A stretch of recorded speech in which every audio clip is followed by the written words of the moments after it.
After stirring a huge controversy with his terror has to be neutralized with terror remark, now Defence Minister Manohar Parrikar has clarified on his statement in an exclusive chat with India Today's Karan Thapar. Parrikar claimed his statement was misconstrued and added that the country's defence is his priority and he will do anything to secure it. On Thursday at the Aaj Tak conclave, you said, and I'm quoting, we have to use terrorists to neutralize terrorists. And then you said, Kante se kanta nikalna hai. Now, as you know and I know, it's a remark that's generated enormous controversy. So I'm going to ask you a simple question. To end the controversy, just explain to me, what did you mean? While securing the border of the country, no unfair mean exists. At any cost, the national integrity has to be maintained. That's all. So I think उसमें से जिसको क्या read करना है, let them read it. I will not go any further. So what you are saying is all is fair in love and war. All fair in defending your country.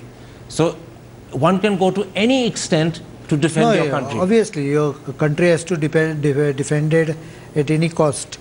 But I will not explain it any further. Okay, that I understand. Let me quote to you what you said to the Times of India the next day. Right? That's one reason why people were a little, how shall I put it, perturbed. You said, many terrorists are drawn into terrorism because of financial allurements. They are paid money for it. If such people are there, why not use them? What is the harm in using terrorists against terrorists?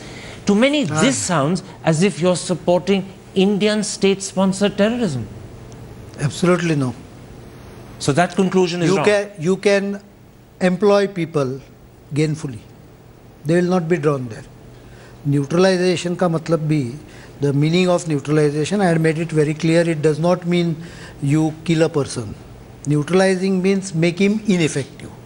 So if the border areas, employment is generated, a misguided youth who takes the wrong path of terrorism can come to the mainstream. Like for example, we have improved recruitment in Jammu and Kashmir. So automatically the youth is joining army. So that is what we want. And that is exactly the line of thinking which I have.